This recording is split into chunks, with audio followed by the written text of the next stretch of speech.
Welcome to self-discoverywisdom.com, formerly known as Self-Discovery Media. On these podcasts, you're going to hear people who speak from the heart. They've taken the journey in life. Many things have happened to them, but they've changed it to happening for them. And in their strength, their courage, they've discovered their abilities and their wisdom, and they are now sharing it here with you. Do enjoy each show. We bring it to you with love and knowing that it's going to help you on your journey of life. Good morning, good afternoon, and good evening, everybody. Welcome back to a lovely show we have here for you today on Raising Our Gifted Children right here on self-discoverywisdom.com. I'm your host, Sarah Troy. My wonderful guest today is Tina Feigal, and we're going to be talking about parenting, the present moment parenting, the guide to a peaceful life with your intense child. Now, when we say intense child, what do we actually mean? Sorry, I just have to cut that off because I have a ding going on all the time over there. What do we mean by that? So she says she's a nationally acclaimed parent coach and trainer. She returns with this revised edition of her book, formerly titled The Pocket Coach for Parents, with a new content on trauma-affected parenting, present moment parenting. It helps you understand the connection between your child's heart and brain, recognizing how the brain responds to stress and trauma, and to learn effective parenting strategies to decrease intensity and create peace at home. If we don't have peace at home, folks, we do not have peace in society. It all starts at home. So there are many reasons that child doesn't respond to typical parenting techniques. A mental health diagnosis such as ADD, ADHD, ODD, a life-changing challenging things such as divorce or removal from home, autism, attachment issues, giftedness, physical or emotional trauma, or simply being hard to handle. Whatever the root cause of the intensity is, present moment parenting will give you the tools you need to create this peaceful life. Boy, do we need this book right now. She says after raising her three beautiful sons, she returned to university to finish her bachelor's and then master's degree in school psychology. She worked within a few schools and a few years later attended a weekend training to become a life coach. Walking out with the training, she had this inspirational thought, I'm a parent coach. Since this was in the 2000s, there were no other parent coaches, so she created the role. And now certified with over 850 parent coaches worldwide, she also has helped treatment for foster care organizations to build a team of 25 parent coaches to help kids stay put in their homes instead of being moved from one home to the other. We all know how detrimental that is, folks. So this has become something that's not just a need, it's become something that is a calling. It is something driven by her heart. And more and more, I think today in today's society, like never other, we need this because our children are in trouble. And the parents are in trouble because society is in trouble and everything has a ricochet effect, doesn't it, Tina? Welcome to the show. Thank you. Yes, everything has a ricochet effect, and we can create the ricochet effect in the opposite direction. Mm-hmm. Yes, we want to kind of reverse the trauma or reverse the static and the, kind of I call the expectations that we put on a child. We've talked about this, a book I put out last year, Our Forgotten Children anthology, around the raising of our children and what's wrong with society today, because we're raising dysfunctional adults, because we're not nurturing the children on who they are, why they are, what their needs are, what is the beautiful essence of the heart and soul. All right, we are making them conform to a societal platform that simply isn't working. And we need to re-look at it, don't we? We really do, yes. I think authoritarianism has been handed down for generations. Do what I say or there will be a consequence. And then we expect better behavior. It's just And not that is coming from a threatening place. So what happens? They learn to get what they want is to be threatening to others, intimidation. And it's kind of one of the first things they kind of learn, isn't it? It is, and that's not a model that works to make societies function beautifully. We have to be inclusive. And so that's what I teach parents, is how to include their children in the conversation about what should happen next. Kids mimic what's going on around them, right? They are sponges, they absorb it. That's how they learn. And if they're seeing that societal expectation, they're seeing fear, they're seeing hate, they're seeing insecurity, they're seeing you only count if you're popular, if you're this color, or if you're that rich, or if you're this, that. And what we're sending a message to children is they don't count for who they really are. They only count if they quote, quote, fit in. Exactly. And what we're failing to do is to recognize who they are. Mm. The more we recognize who they are, the more we reflect what they're feeling and what they seem to be saying to the world, that tells them, I see you, I see you, I see you. And that helps them trust the adults and therefore trust themselves. Yeah. They're learning how to trust themselves. Exactly. This isn't something they're born with. They know they have an instinct. And if we look at their instinctual ways of seeing things and nurture that, we're teaching them how to navigate from the inside out, not the outside in. But if we're teaching them that everything is outside and don't listen to the inside, then all we're going to have is, adults later at whatever age going on their self-discovery of who are they and not what they was meant to be, or, God forbid, going down a different road altogether. It's that instinctual nature to feel their knowledge, not just think their knowledge. I think is something that we really need to teach our children, because then they understand the knowledge better. Exactly. And they start to realize that it can be appreciated. And that's something that's not common for kids, that No. my uniqueness is appreciated. No, it's just conform to what I say. I'm in a hurry. I have to go to work. We have to get in the car now. We have to get ready to go. We have to have our meal at this time. We have to hurry up, hurry up, hurry up. And that is not teaching children who they are deep inside. No, and it is a negotiation, and that we don't teach parents how to negotiate with their kids. Like, I have a 4-year-old grandson, and he's at that stage at the present moment that listening is being challenged, right? And so it becomes a negotiation.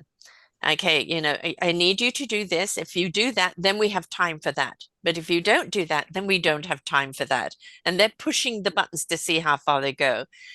We do need to follow through, but again, without being threatening. So where's that fine line? I like the phrase, as soon as you. Yes. As soon as you finish that project that you're working on, we're going to be able to play a game together. Mm, So that's how we get the project finished.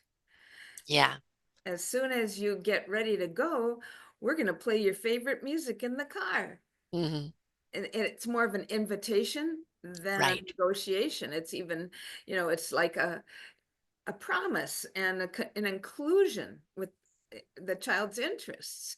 And it's a big leap for a lot of parents, but Yes.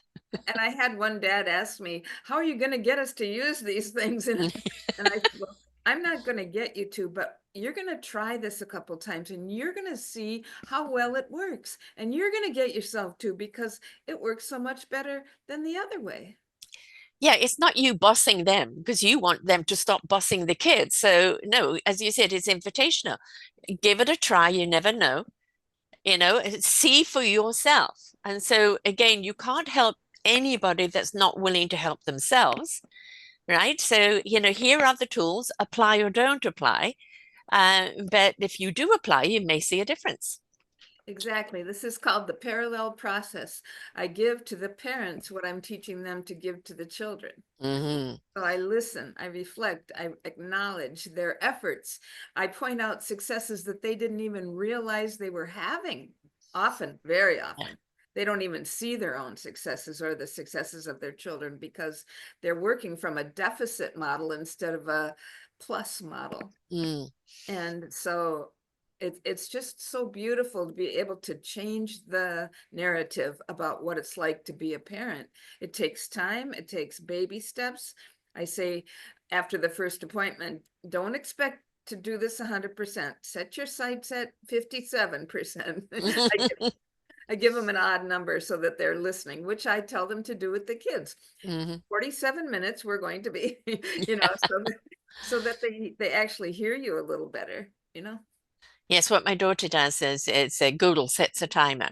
And then the timer goes off. Okay, now it's time for this. Now it's time for that. They've had a timer. Um, and yeah, I'm Nana, so I'm from a different generation, right? So when the behavior is purely not listening just to be honorary, just where they look at you at the side of their eyes and they're just waiting to see how far they can push. Um, I go very stoic with the look. Just give them the look. And if my tone has changed and they know, like I can't push it that far, because I know sometimes it's just testing the limits. We still need to teach children boundaries and respect at the same time, that flexibility and that invitation. But whoo, boy, is it a fine line. That's right. And children learn respect by being respected, Yes, yes. and not by you must respect me. That Yeah. doesn't do the trick unless you're parenting with a fear-based model. And you Mm, don't really want to parent with a fear-based model because you're teaching fear to your children. And you're then they right. get fearful of the world.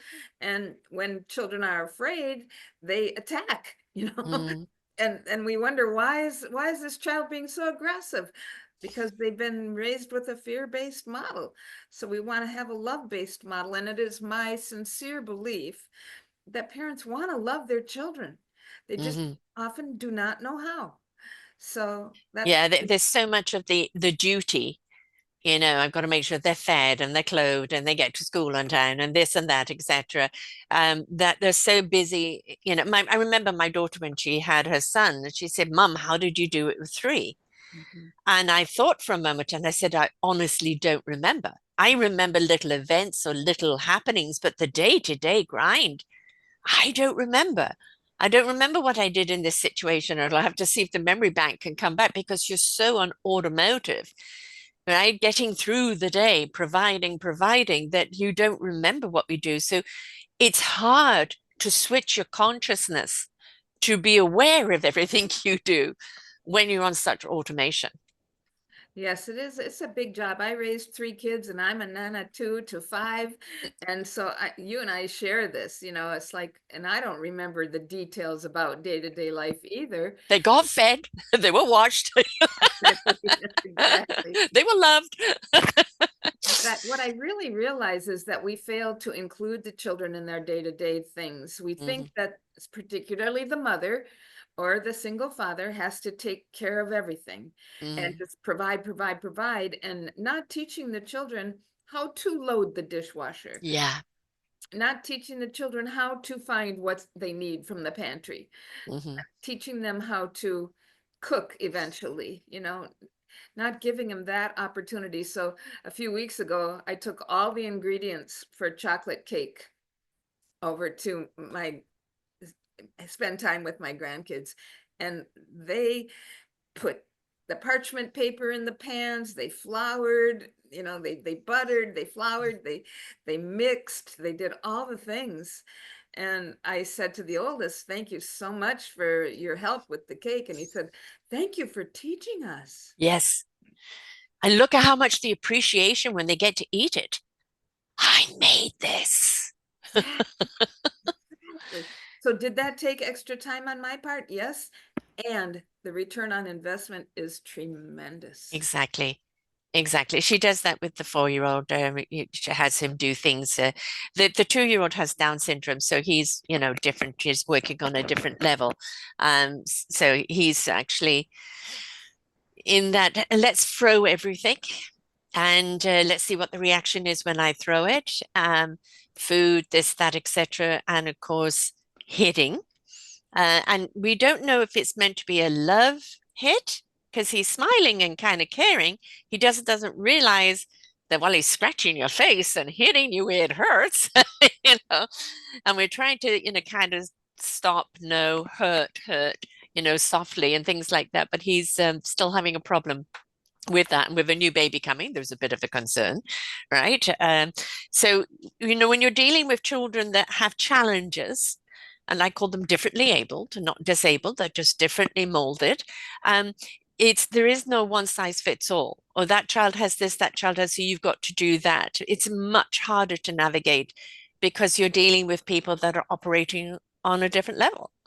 Exactly. And what I want to talk about too, what you just mentioned was the hitting and the, let's just say, the talking back. And as children develop, they find out that they have a new power.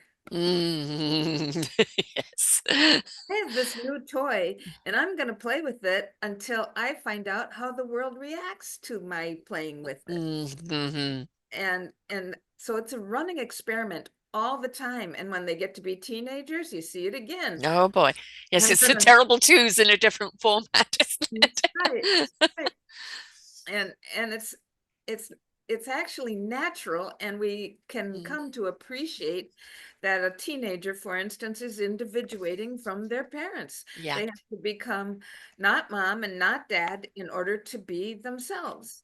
So it's a good thing. You want them to yeah, individuate, and don't think of it as a negative, think of it as natural child development. Then how do you collaborate with the child around mm, it instead of authoritarianly say, you will go by the rules in this household, or there will be no yeah. whatever, because they will find the hole in that for sure and go for it, you know. Yeah, I remember one mum saying to her kid, I brought you into this world and I can take you out. And I was like, what? Like, what is going on in that child's mind right now? Right? Exactly. And so the whole idea that we are in charge of Mm, everything that has to do with our children is hurting everyone. It's yeah, hurting the parents and it's hurting the kids.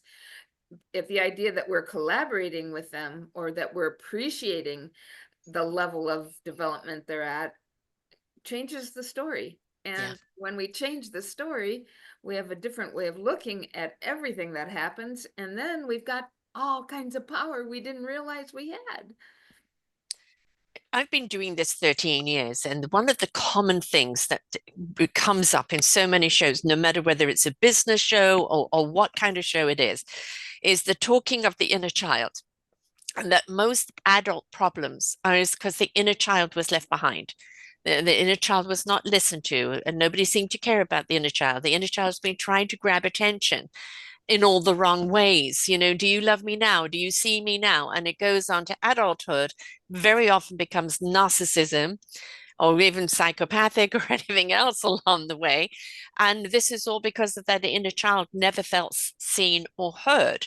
And we want to prevent that. We want that inner child to grow with you into adulthood and feel nourished. Um, but it's just through the years, I've done 3,000 shows.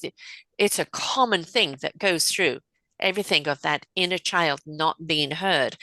So, how do we make sure that a child is growing as it should be going, maturing as it should be going, because it feels seen and heard? Well, I love to explain this physiologically. And so I talk about the threat alarm in the brain called the amygdala. Because when people understand how a knee works, then they don't question it. And if they understand how hands work, they don't question it. We can go into the brain and understand how it works because it is a body part, just like a knee or a hand. So the amygdala is the threat alarm. It says to the child, if your adults see you, you're going to survive. And if they don't see you, get their attention. And so kids know what gets adults' attention, which is Yes. negative behavior most of the time. Yeah. So what we do is just flip that narrative so that the attention goes to the good stuff, because the amygdala Mm. says, Mom saw you, Dad saw you, teacher saw you, coach saw you. Do that again. Yeah.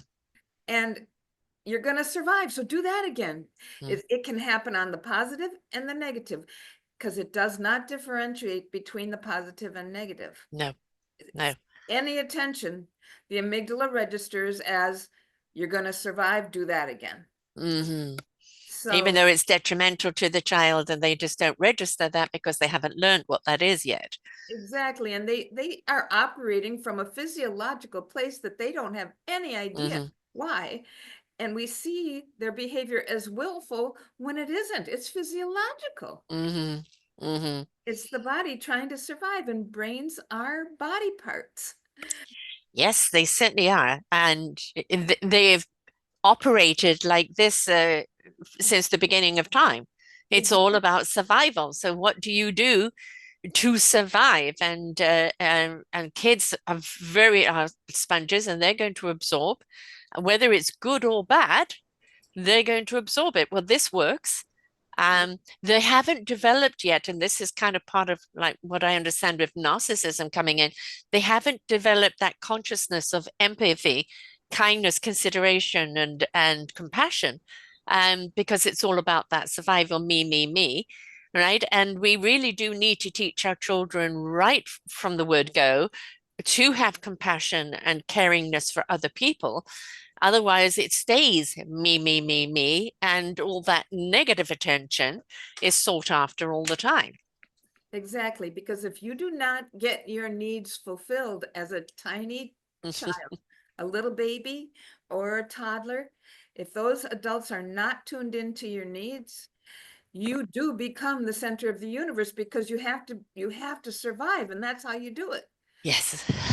And so we can actually be compassionate toward narcissists, because they're doing Yes. exactly what all children do, which is trying to survive. Yes. And unfortunately, one of the things with narcissists is it's extremely rare for a narcissist to admit they have a problem and do anything about it, because now they're so entrenched. No, it's your fault, your fault, your fault. You did it. They never take accountability at all. And so it's really hard to turn that clock back.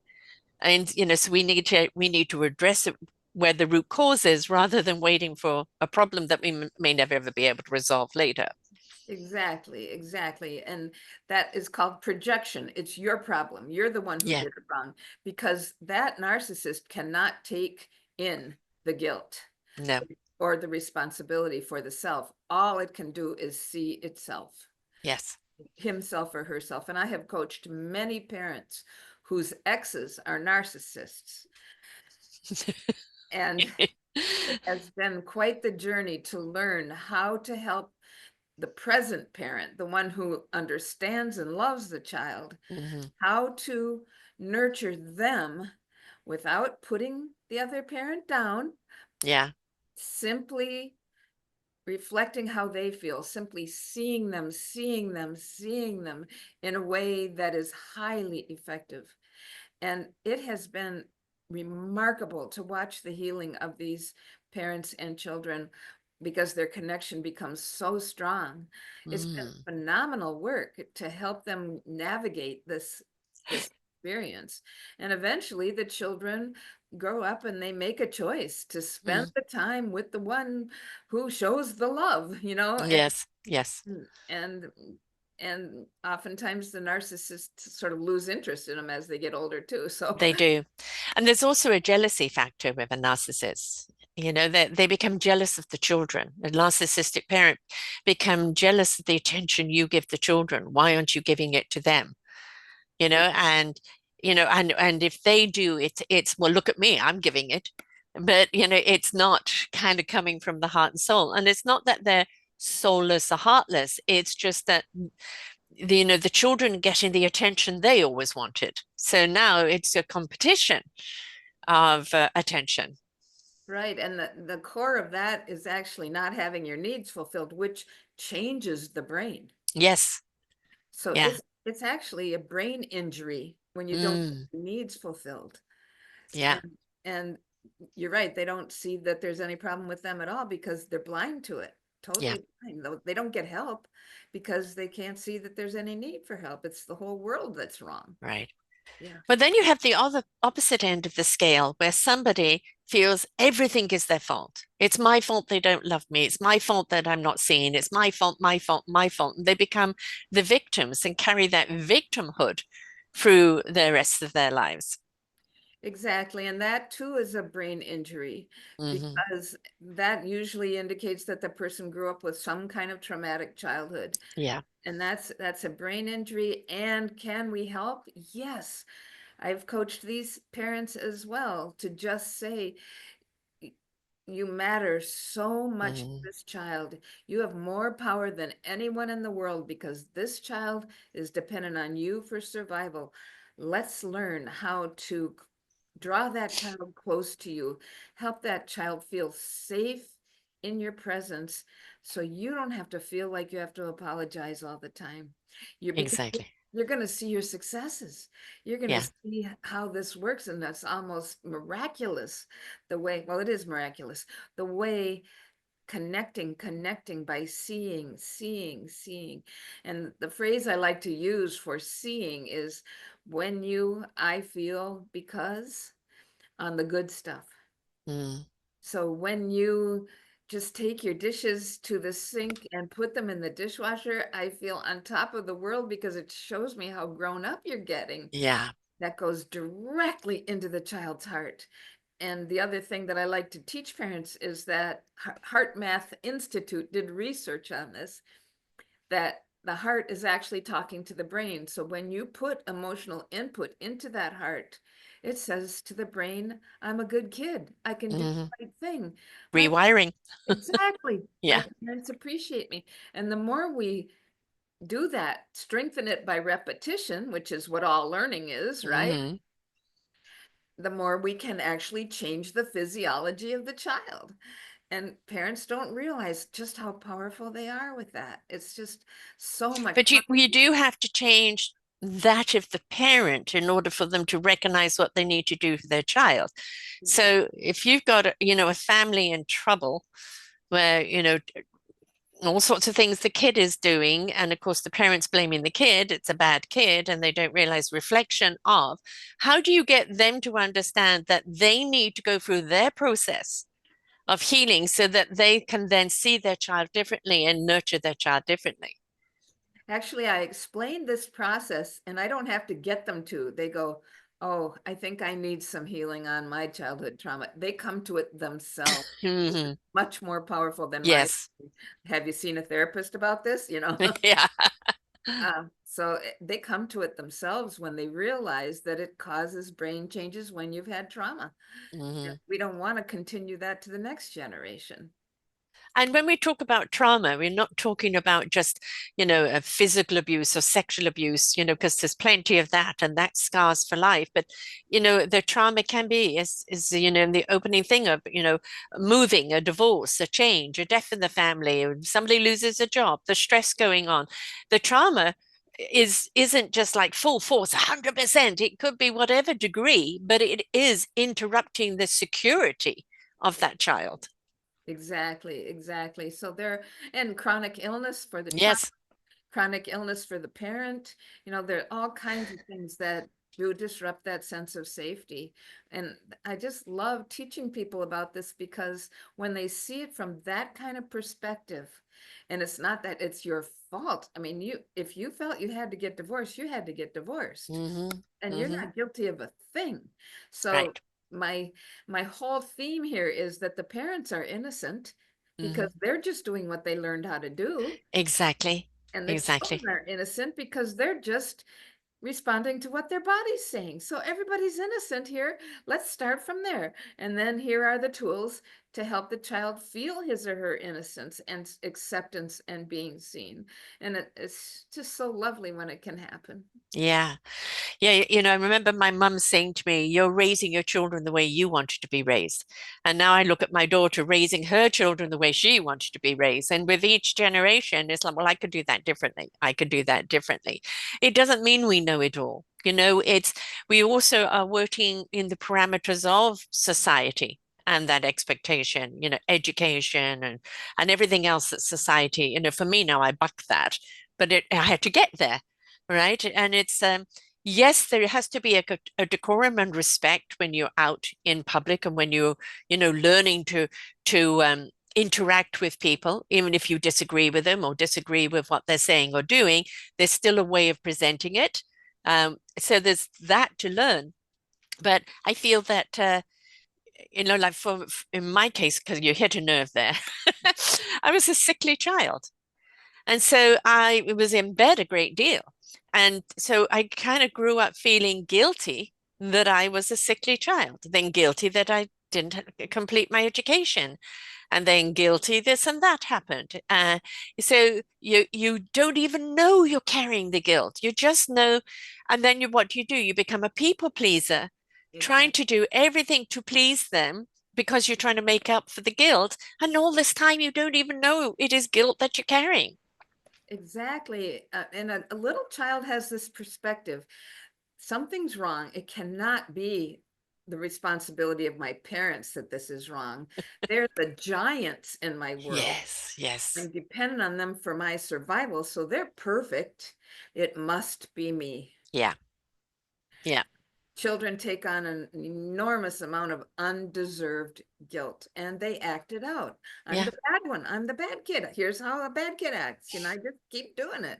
Hmm. So we need to change that narrative as well to, you're appreciated. This was never your fault. Those are some of the most powerful words that I teach parents how to say to kids, especially in the child welfare realm where I've worked Mm, quite a bit. This was never your fault. And that is news to these children that someone in the world sees that they're not to blame for all the things that went yeah. poorly. Oh, I mean, it's so freeing for that child. And parents have to say it a lot. They can't just say it once and expect it to be a-okay, everything's fine. They have to repeat to the child, this was never your fault. And it's hard for them to believe because the adults are they're giants, and they go in Hmm. what we call dissociation too, where they simply can't see the responsibility not fulfilled by the parent. They don't notice it. They Yes. let it into their consciousness because it makes them very vulnerable when their parent isn't doing the right thing by them. So they Mhm. they they just don't see it. And But so I think the parent needs to do that on themselves first. I yes, mean, who of us hasn't got some baggage that we've brought forth, whether it is societal or family or DNA, that we all carry something that that weighs us down or that's changed our perspective or made us feel less than. And again, most of the time unaware. I always say when you're aware, you care. When you care, you do something about it. But most of the time, we are unaware. Now, there isn't any shame or blame because you didn't know. There's no shame or blame that you're reacting this way to your kid because that's what you thought was the norm. But now you can change your behavior. And while you are actually changing what you dialogue with your child and how you do it with your child, you're actually healing your inner child at the same time. absolutely, absolutely. And it's so wonderful how that process can then be generational. And Hmm. it doesn't have to be a young child. It can be any age Yeah, child that you start to say, I'm healing my childhood trauma by this, this, and this. I want you to know that there are things that happened when you were a kid that I was doing my best, but I really didn't understand how to do this well. And now it's going to be better. yeah. And as I said, kids know so much more as they get older, even when they're younger. They see things and they can be incredibly profound. And we all think, well, you're kids, what do you know? They see, they observe. listen to them. It was actually my kids that came to me and said, that's it, you're getting a divorce. Right. So I thought I'm just going to wait until they all grow up and it's only me suffering. No, we've all had enough of this. So they are the ones that push that. Right. We love dad, but we know what he's like. And then for me, then it was, the difficulty I have. That's our issue, our relationship. Your relationship with your father now is of your choice. Exactly. It's out of my hands completely. It's your choice. Yes. And when they see you take care of some of the issues that you've had, Mhm. then that teaches them that they too can take care, if they run into issues, that they can also see a therapist or get help with whatever issue they're they're dealing with. And that's wonderful example setting. Mhm. That's But, I think the big thing here is the word permission. yes, I mean, I'm 70. We didn't grow up with the position to kind of place value upon yourself. Who do you think you are? You're so selfish. You should sacrifice yourself for everyone else because that's what we were taught, right? And it's like, who do you think you are? And now we're actually saying to them, who do you think you are? All yes, right, bring forth your beautiful essence. Show me the beautiful divine soul that you are. Let us celebrate who you are and on your journey of self discovery. But that really has only been in the last 15, maximum 20 years that we have given this encouragement for adults, children, everyone to explore who they are and to set their own boundaries and to say, no, it's okay for me to say no, or it's okay for me to walk away. We didn't used to have that. exactly. We didn't used to have that. And you and I are of the same generation, so I Hmm. really, really understand. We are seeing a huge change. And what Yes. this has done is changed how we parent, because Yes. we see clearly that the old ways did not result in healthy, happy No. people in society. And now we know, because of the physiology, because of the new ways of learning how to connect with children, make them feel emotionally safe in the presence of their parents, it's a completely different game than it was when we were kids.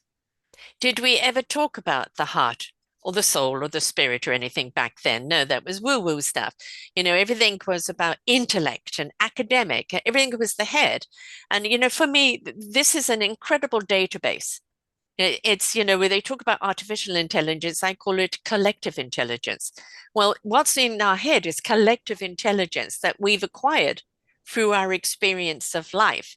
But if we don't bring our heart and soul into it, our consciousness into it, it's a database that just keeps operating on what we input, right? And that's what we output. Instead of feeling it, does it feel right? Do I really want to do this? Is this information valid for me right now? And I think, we're slowly beginning to understand it's not all about, chin up. It's about encompassing the whole of you.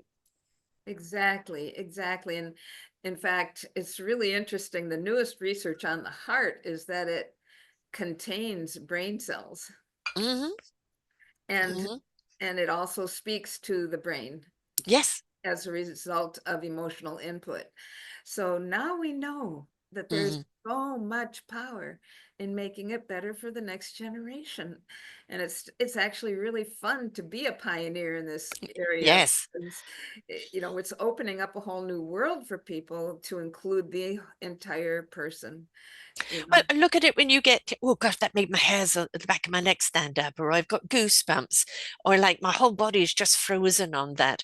This is your biggest organ, your flesh. And it's speaking to you all the time. How much attention do we give it? Right. We were taught to just write it off, Yes, comply. dismiss. Yeah, yes, You don't matter. You're just one of the crowd and you're supposed to comply, and that's the way it goes, right? right. And now we know is pay attention to that. What is it trying to tell you? Is it a warning? Is it a pause? If you've got these instincts, pay attention to them because there's a real message here. I call it the nudge, nudge, wink, wink, and you don't want the cosmic two by four, right? So it's trust those senses. They're here for a reason. We've talked about senses for so long, but how many people tune into them? Yes, exactly. One of the ways to do that tuning is to reflect to the child what you see them feeling. So Yeah. you're worried right now. You wish that this wasn't happening. You wish that other thing would be happening. It's causing you to feel a little afraid. That helps the child go in and say, "Oh, that is what I'm feeling."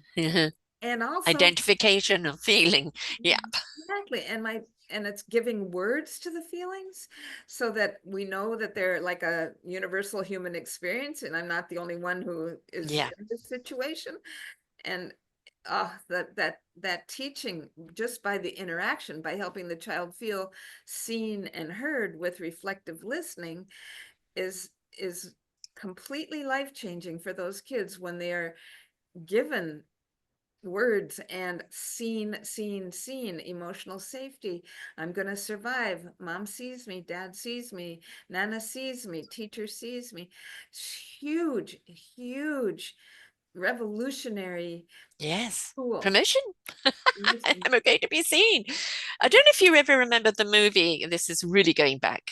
Three Faces of Eve.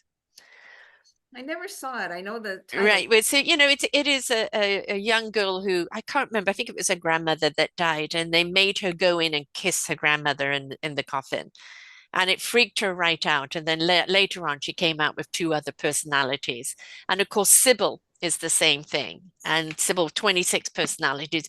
If I don't know if they're still around, but if you ever get a chance to see them, folks do because they really are mind blowing of all these how these personalities came about. And it's putting a child through a horrific experience and making them do something that they didn't want to do. And then that trauma gets transformed and then comes out later. And we call it bad behavior, but it's kind of coming out in a different personality. And then we go, but where did this come from? Well, you remember when? Because we're not paying attention to the child's boundaries. I don't want to do this. Okay, you've got to do it. I've told you you've got to do it. Don't be so silly. So and so's doing it. You can do it. And we're not listening to the child saying, I don't feel comfortable. Exactly, exactly. And all those things that the brain does, the splitting that you just talked about, Mm-hmm. is actually adaptive. It's Mm, the body is trying to help that person survive, so it creates a new personality yeah. in the face of that extreme trauma. So again, it's physiological. The body is trying to help that person survive. Mm-hmm. Its goal is, I'm just trying to help you stay alive. I don't care if what you get is positive input or negative input, get It's all there. about survival. Mm-hmm. Yeah, we're all about survival. And once we understand that fundamental factor, then it's a whole new window on what Yeah. is actually going on with each of these people. I've had a numerous amount of people, men and women, talk about sexual abuse from uncles or aunts, from clergy, from policemen, from this and that. And it took a lot of courage for them to come forward and share their story. And, all of them have said they went to their parents when they finally found the courage to tell the parents what was going on. You lie. They wouldn't do that. Immediately dismissing the child and the scarring, that it took. And 30 years later, finally it having to come out. But yes, of course, children do lie. Sometimes they have the need to lie. Sometimes it's imagination. But we need to, when something like that comes out, we need to really look at it and go, is this true? Isn't it true? What experience are they having? And who the hell is doing this to them? Do not dismiss your child. Exactly. We must listen to them. We must listen to them. And if we start out from their beginning of their life, reflecting their feelings and understanding that, brains are body parts and they Yeah. need to feel safe, then that's wonderful. If we're in the middle of the childhood, we can still do it. Mm-hmm. We can, some people say, well, is it too late for my kid? He's 14 already, or she's 17 already. And I say, no, it's never too late, because that child does not stop being dependent on you for his or her survival. Yes. Even in adulthood, they still feel that sense of it. And so there's always hope with this. And Mm-hmm. yes, sexual abuse it's not just body damage, it's brain damage too. It's injury. Yeah. And we need to understand that the body and the brain are not separate. Like, where do you feel your emotions? You feel them in your body. So why do Yes. you say, well, what about the physical? What about the emotional? They're not different. Hmm. The heart, feels shattered because they placed trust and that trust was betrayed, Exactly. right? And of course, I'm very much a soul activator. So for me, very much about the soul. That's been injured. The psyche, the spiritual psyche is being injured because a harm was done to the child in whatever level, whether it's beating, sexual abuse, emotional abuse, which we see so much manipulation from parents today. And a child doesn't know how to navigate that. They don't know how to speak to that. And so, how is it going to come up? And this is something that was interesting. Many years ago, I had a um, animal behaviorist on, and he's saying if your animal, specifically dog, is playing up, the dog is not playing up, it's reflecting what's going on inside of you, right? So sometimes that child, it may not be happening to them, but they're mirroring what's happening to you. Could very well be, could very well be. And it requires self-awareness on the part of the parent too, does Yes. yes. Yes, Yeah. and we can always encourage. In fact, I've had people say, "Well, should I go to therapy first and then do parent coaching?" And so that sometimes works best for people. Hmm. Or do we want to do it simultaneously? Hmm. Because it's so healing to learn how to be with your child, that you're actually healing your own inner child when you have learned how to reflect their feelings, Exactly. or learned how to say, when you I feel because, on all the good stuff. You're healing your own inner child. You're feeling like a successful parent for the Yeah. first time, and that gives wings to the parents. It helps them Mm. really heal themselves, their image of themselves as parents and children. And the validation that parent needs is only validation for themselves. You may not ever get validation from your parents or other people. You don't need that. The validation you're giving is yourself. And so, what you're teaching your children is that only you can validate you. Only you can know in your consciousness what is right or wrong, or how you feel. And God, that takes an enormous load off, doesn't it? It does, and because you're always available to yourself. Yes, exactly. And you can't outrun or escape yourself. You're there. So you may as well face it and love Exactly. and nurture yourself. Yes. But we're always looking for that, am I worthy? Will they love me if, or if I do that, will they validate me? Am I a value of? And you've got to be it to yourself, right? You are going to share what you are. And if you're sharing dysfunction, then that dysfunction is going to get shared up and constantly be shattered and fall through the cracks. So when you learn to love and nurture yourself, that is what you're sharing.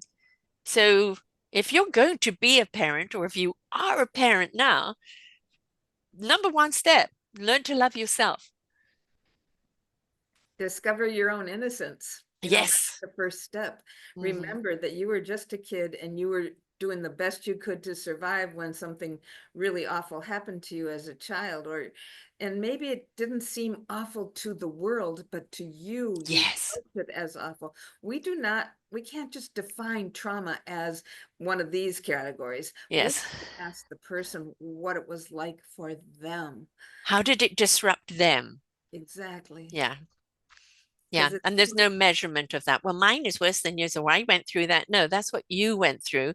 Uh, this happened to me, and it may not feel big to you, but it's big to me. exactly, exactly. And we just do not know. So it's our job as the adults to dig in and see how traumatic X, Y, or Z was for the child, and then remind them that it wasn't their fault, remind them that they have all these strengths, remind them of their talents. In fact, when I have my first session with parents, I often say, what are the child's strengths? And I don't think anyone has ever asked them that question before. Mm. Because really it's like, this kid's got messed up here and this kid messed up there and this kid, Mm. needs to be punished for that. I mean, schools are so oriented toward that authoritarianism. Oh, scary. And Yeah. there is a movement to change it. There's there's an organization called Trauma Sensitive Schools, which I just absolutely love that they are actually creating a group that is dedicated to this, but we still have a long way to go. But, And especially with certain societies wanting to turn the clock back even more, and divide and demean and destroy. And so all the progress that we make forward. And, the one thing I've really learned, especially in interviewing mums of autistic children or autistic people on their own, is that, many of the autistic mums were told, oh, just put your child in an institution and go and have another. Right. And they're going, no. And they didn't have the support. They didn't have the information. So they became the information.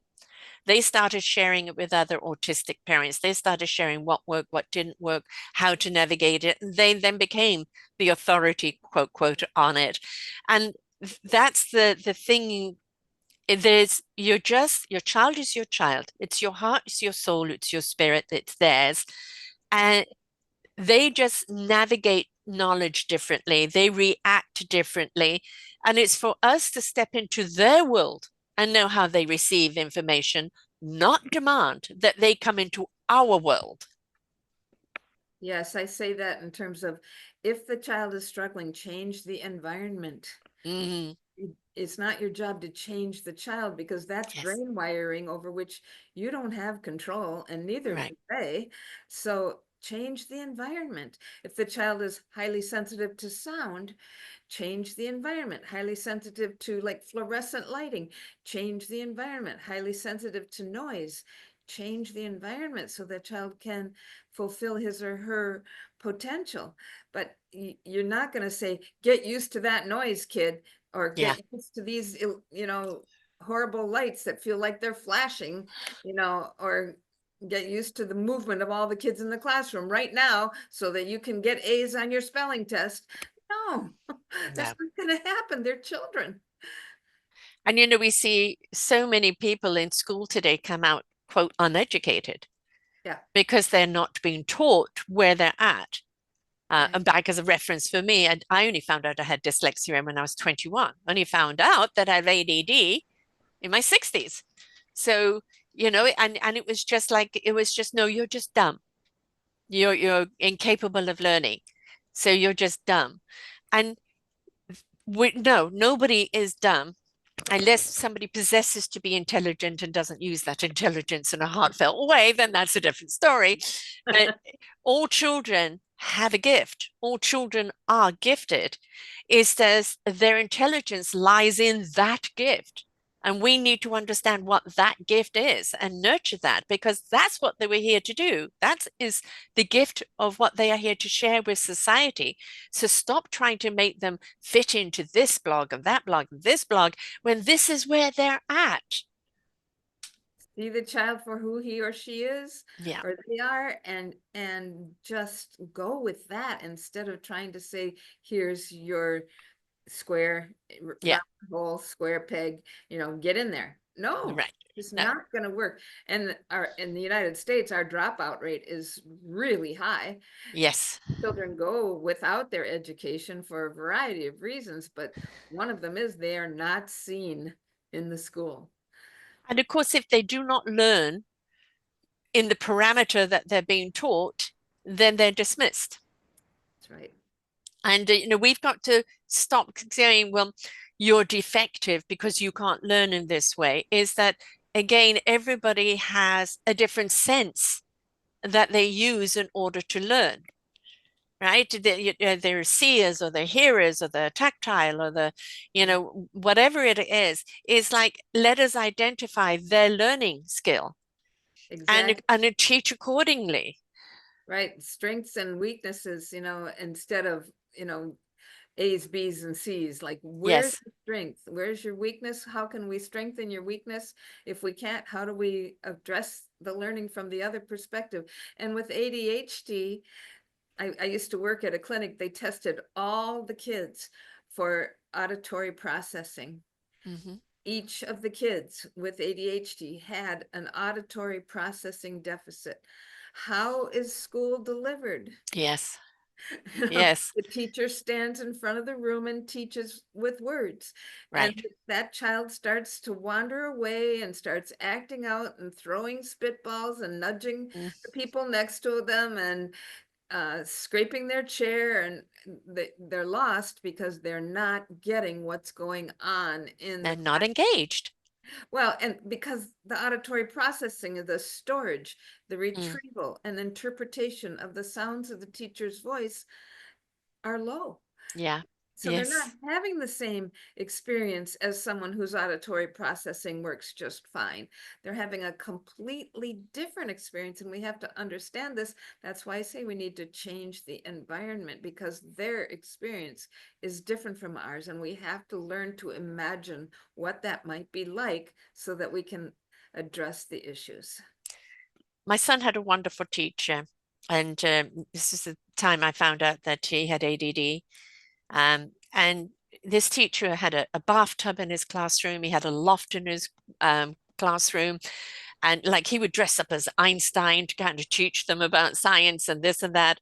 And then he'd have these little reward things. And if you gathered them, you could trade them in for something, and, go reading a book in the bathtub or in the loft or this or that. And he was engaging.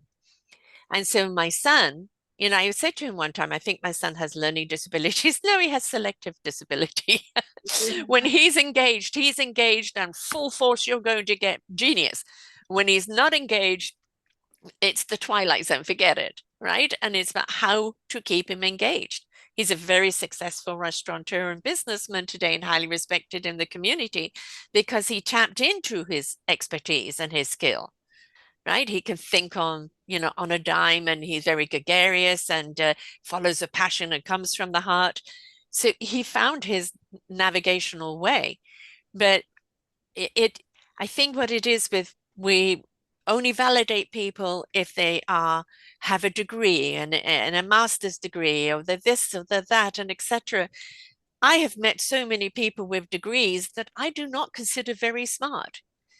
They can reference a book they've read or that, but there is no interactive thought that's coming from them. Exactly. Exactly. And so schools are built for 25 children or 35 Mm. children to sit in a room together and all work on the same worksheet or take in the same instruction from the teacher delivered auditorily, and then they're all expected to, BA students. I know. And, and we're discouraging so Yes. many people like your son Yeah. who actually in adulthood is setting the world on fire with his wonderfulness. But think of all the times when he felt like a failure that were totally unnecessary because the environment wasn't adjusted to his needs. Exactly. Exactly. Um, and I think, the thing that we need to understand is that, again, no, one size does not fit all. Never has, never will, and not in any situation. There is no one size that fits all. And if we cannot honor our children in seeing them for who they are, okay, my grandson has the label of Down syndrome. That's because he's got that extra chromosome and that's who he is. But each child with Down syndrome, each one of them is different. And you've got people that have become lawyers, and you've got people, flight attendants, people that have gone on to do enormous things, right? And it's a lot of it is to do with that nurturing, and stop pushing them beyond their limit, but encourage them to explore what their limit is and believe in what they're capable of doing. Like my little grandson, he's only 2, and he doesn't play with toys the same way, but give him music and this kid's a goner. He is boogieing and dancing. Show him drums. He is separate hands playing those drums, whether it's on my lap or on a drum or this or that, and he's totally engaged. We know that music means something to him. So we know that music is going to be a path that's going to open up for him to explore. So why can't we pay attention to what a child, what makes them tick, what kind of they have a strength for? Is it drawing? Is it music? Is it this? Is it that? How do they play? Can you see my other one? His father's an engineer. His father's an engineer. You can see the way he plays with his toys. It's kind of engineering, right? So where is their strength and how do we support that instead of conforming? And I think part of being a parent, yes, we want to clothe, we want to feed them, we want to keep them safe. But if we don't nurture the beautiful bud they are, they're going to grow up being a thorn rather than a rose. Exactly. And I mean, and there are ways along the way. Your son, for instance, who found his way as an Yes. adult, right? That can happen, but this resilience has to be planted at some point. It Yeah. has to be. Sometimes it comes from inside of them, and they start to grow up and realize, oh, I've got more than I thought I had. That Yeah. happens when you're on your own sometimes. Sometimes it doesn't, and that discouragement can go so deeply that the sense of self is just so damaged that, Mm. I mean, even when they're highly educated, they Mm. can still have a really low sense of self. And Which is very evident at the present moment in certain political arenas. And we're seeing a kind of an enormous amount of not only misogyny, but narcissistic behavior, where it is, as long as I'm all right, Jack, it doesn't matter about anyone else. And that, I think, is the fundamental um, disruption of society and life altogether. It's disrupting the person who thinks that way. It's disrupting to everybody in their arena. And so we really do need to concentrate on our children having compassion and empathy, the sharing and the giving, and understanding how empowering that is, not only to the person they're sharing it with, but to themselves as well. exactly. Like, look at nature and the wide variety of Mm. existence in nature. Why don't we allow that to be in people too? Yeah. The wide variety, and to just appreciate the wide variety rather than say you must conform to this, you must conform to that. What's your strength? How are we going to use it? How are we going to tap it? How are we going to make it grow? That should be the fundamental question of adults to children Yeah. rather than, toe the line. Yes. I don't think toe the line has worked with anyone, right? And we do see an awful lot of people um, who bought it by single parents, and suddenly they followed their dream and they're having success, and it's like it all goes, my mum worked three jobs, my mum was there for me, my mum believed in me. But it's also, sorry, I'm going to pause here for a moment. Is our record. There you go. um I don't know if it's that we didn't recognize it before, or we didn't pay attention to it, or we just dismissed these children. But are we just more aware of children, quote, with autism, or with ADD or dyslexia? Is this just something that we have now come to understand, and so we see it and identify it more? Or is it something that's really come up in society today? Like, are the incidences increasing is the question. Mm, Is that what mm, you're asking? And it's hard to really know the answer to that question. I think we are seeing an increase in autism, selfism. Automatic means self-running, self, just focused on self.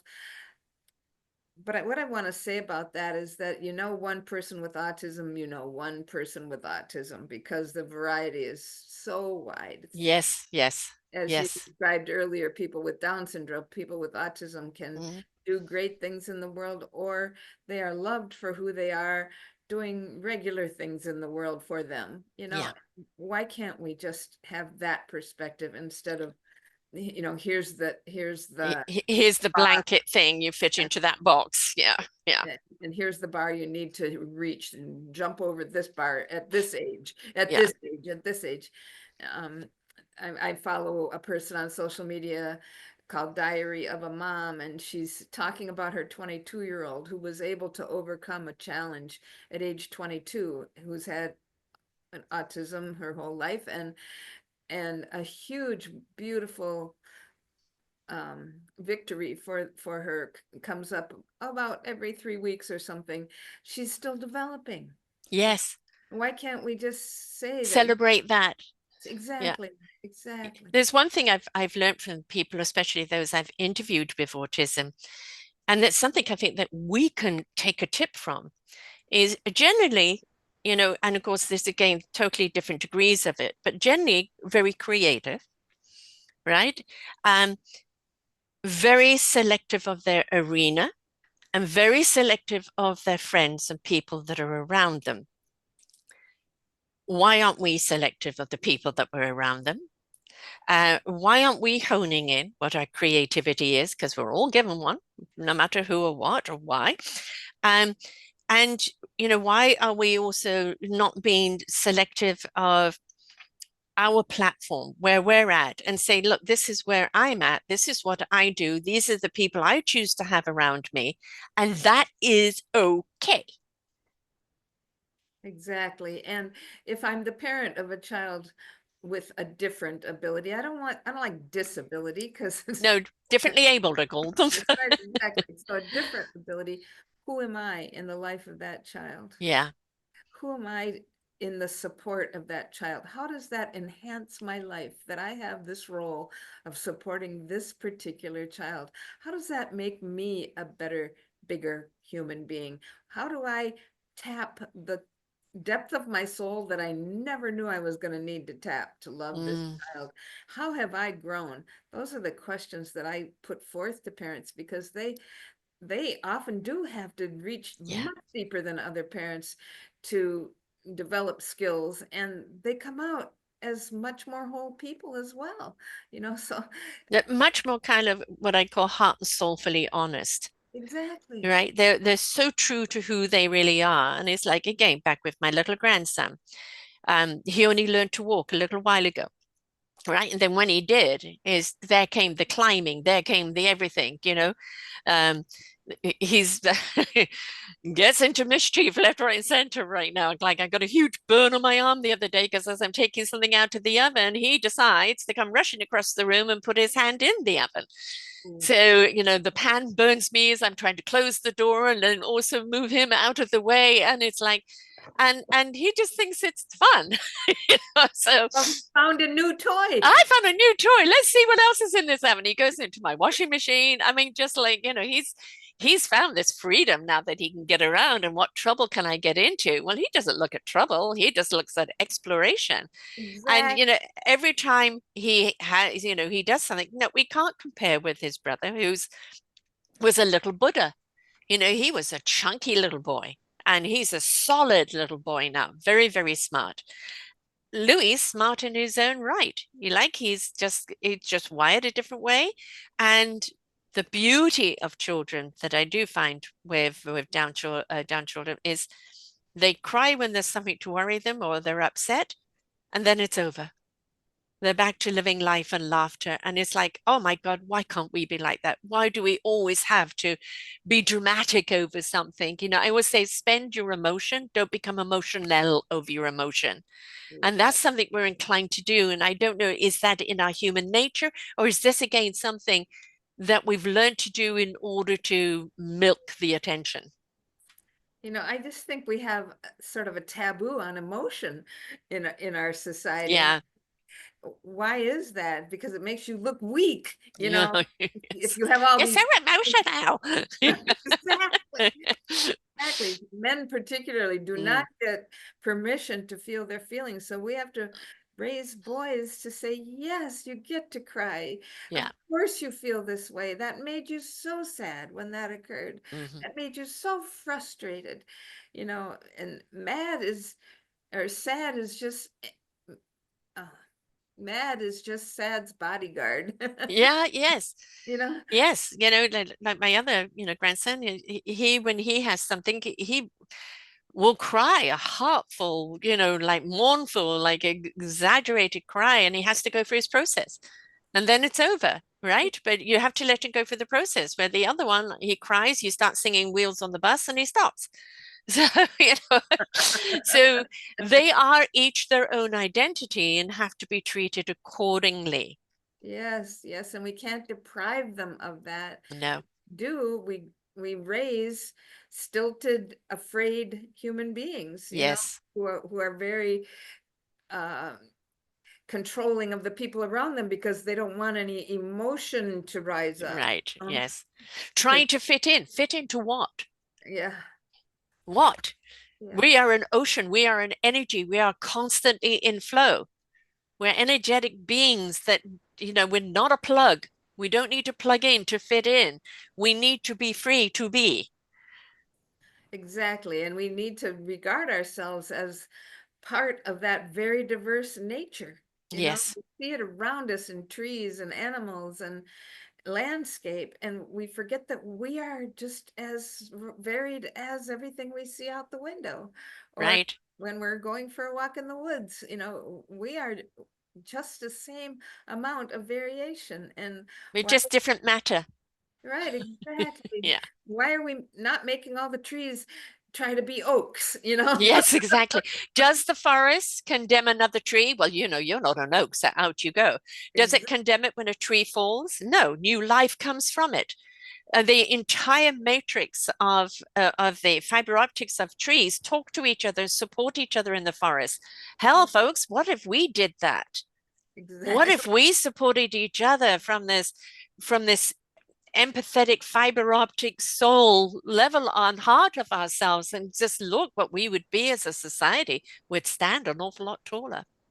But Exactly. You just brought to mind an African tradition that I just love talking about called Ubuntu. Have you heard of this? mhm. I lived Ubuntu. in South Africa for a while. It's actually called the Ubuntu tribe. Oh, yes. And when someone misbehaves, Hmm. the community circles around them and reminds them of all their good stuff. Yes, And brings them back home, so to speak. to themselves Yes. with support from the community. Why can't all of us be that way? Why do we have to judge, blame, and punish? It's not getting us what we want. Well, part of that there is profit in it, whether it's financial profit, emotional profit, hierarchy or dictational profit. And we've got to look at, well, if we think there's profit in hurting someone else or punishing someone else instead of nurturing and understanding why they did it in the first place, then it isn't the person that's supposedly done the crime. It's you that's passing judgment. Exactly. And we think we're winning if we're profiting. We're not winning. No, Yes, we all no. win. You know? No, no, the true abundance is the enrichment and the abundance of us as an essence being in a community with love. That's really where the true enrichment is. It doesn't matter how much money, and I did a show on this a while ago on poor versus rich. You've got people that live from moment to moment, day to day, and yet they find a way to be enriched and grateful for life. And then you've got billionaires that are so insecure, they feel they need more billions in order to justify them. They're fearful of who likes them for their money, and it becomes power hungry. Well, tell me who's rich or poor there? Exactly. And we have people who admire the rich Yes, and want to be like the rich and yes, support the rich. And that means maybe I'll be rich someday or something like that. And right. it's And just and people will love me, and yeah, people will want to be with me. And I'd like, no, people will value and respect and honor you when you are something honorable and respectful and loving, right? So, yeah, yeah, there's very evidence of that going on right now. But, love, how do people get hold of your book? Right? Present Moment Parenting, a guide to a peaceful life with your intense child. How do people find your book? You've got a free copy for one participant who listens to the show and reaches out. So, how do people find you? And please share all that information with us. well, they can go to Amazon and get my book, Audible or in print. And I read the book myself, so it's in my voice. And so they can find it on Amazon easily. And then Tina Feigal Coaching LLC is the name of my company. Can you And spell that, love, for people who are just listening? Tina, Tina Feigal, Feigal Coaching. And the website is howdoiparentthischild.com. So hopefully it's easy to remember. Howdoiparentthischild.com. And And that's the inner child and the child in front of you. exactly. And my email is Tina at howdoiparentthischild.com. And of course, you're on LinkedIn under your name, Tina Feigal. You're in YouTube, you're on Facebook, you're on Instagram, so people could reach out to you any which way. And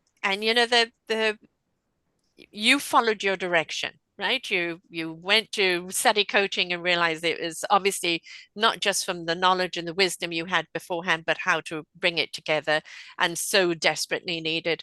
We cannot blame the parents today for not knowing it all. There's so much confusion, so much static, so much dictation on out there, and you need to just kind of stop, shut that all out and go, but what about who I am as a parent, who I am as a person? How do I want my child to be loving, nurturing, caring, and being the best that they can be? And where is that information that can help me there? So this book is definitely a first step to taking that path. But people can also reach out to you and set up a chat and take it further from there. Right. And I also serve social workers who work in the child welfare Mm. realm as a consultant. And I also train parent coaches. So if anyone who is listening would like to become a parent coach, want parent coaching, or want to consult, those are the things I do. And folks, like we were talking about, none of this was available when we were growing up. None of this was even available when I was raising my children. And now, due to the internet, due to being able to reach people around the world, due to people saying, I finally heard my calling and I'm stepping into it. All right. And this is what I realize, all that I've learned is for me to put together, to present, to help others. We should be very grateful for now where we're at. Yes, we're in a mess. No doubt about it. We're in a mess. School system has to change. Um, we have to educate people on what is important on the raising of our children, not on this expectation that they've got to be the next lawyer, doctor, or politician, but on who they are as beautiful souls, what they're meant to do, and just nurture and water them. And at the same time, do the same for ourselves and step back into our own beautiful essence by healing your own inner child. So get the book. Don't forget to have a book club. Don't forget to have a podcast club. Listen to this podcast, take notes, and then have a conversation. Because when everybody starts sharing, you start broadening that perspective, and that conversation starts spreading, and you become more inquiring. And that's what we want you to be. Be inquiring. There is always a solution, especially when you know what the issue is. So thank you so much for sharing with us here today, Tina. Oh, thank you, Sarah. It's been just a delight to speak with you, and I love the opportunity to put it out there. And what I'm saying to parents is, we know more now. We do know more now. That means that we have permission to do more now for ourselves, for our children, and for the future society, Yes, thank right? you, thank you, We are thank the problem, but we're also the solution. you. We've got the tools and the knowledge. Let's apply, as my motto is: listen, learn, and apply. Please apply. Okay, get the book, reach out to her, whether you are a parent or not, whether you're a parent or not. What about your inner child? What can you do for that inner child inside of you? Because that will change how you interact with everyone else out there. Okay. And whether you're a Exactly. parent, grandparent, aunt, or uncle, these are the things you need to know. So thank you so much, Tina, and to everyone else out there. Until next time, bye for now. We hope that you enjoyed the show. There are so many more for you here on selfdiscoverywisdom.com. Just go to the podcast tag at the top there and you will see all the many genres and all 3,000 shows ready for your listening. We are here to serve you, to help you on your journey of life, and we know that through inspiration it begets invitation. We are supported by you, the listeners, and those that we interview. Anything that you can spare us in donation would be greatly accepted, and we do hope that you enjoy the next show.